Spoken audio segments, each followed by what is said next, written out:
Hi everyone, my name is Zhioua, I'm 34, I live in Tunisia and I'm running 4 businesses in the healthcare sector since 2015.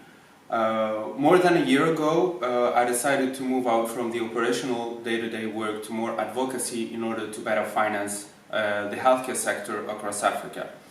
I had the chance to visit and do business in more than 10 African countries and meet with entrepreneurs in the classic and infrastructure healthcare sector, and most of them are struggling and having challenges in order to finance their projects in the healthcare sector.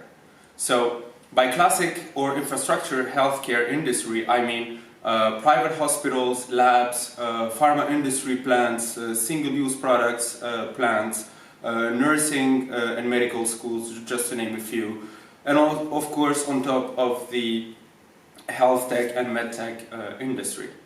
So in fact, most of these entrepreneurs have a background mainly from medical and pharmaceutical schools. They have tremendous medical scientific background, but I can tell you that most of them have difficulties reading and analyzing profit and loss and financial statements, thus having difficulties in securing fundraising.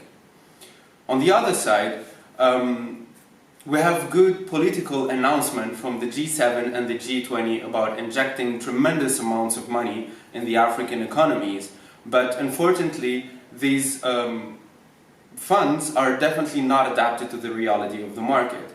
I'm more than convinced that today Africa, for healthcare classic, there is nothing to buy and everything to build. So health entrepreneurs today are in an urgent need of the development of the whole ecosystem, like what is happening with the startup ecosystem, with incubators, mentoring programs, accelerator programs, VC funds, grant programs, you name it. And this is actually the core of my actual work and mission in the coming years. Enable this ecosystem for these entrepreneurs with analogy with what is happening for the startup ecosystem. So, since there is nothing to buy and everything to build in Africa, the priority is to start with the design of adapted financial instruments and funds in order to fundraise for greenfield projects. Financial instruments that have smaller tickets, long maturity periods, and directed to greenfield brick-and-mortar projects. And I strongly believe that being part of the Legatum Center's Foundry program, I will gain sufficient background in order to reach this objective.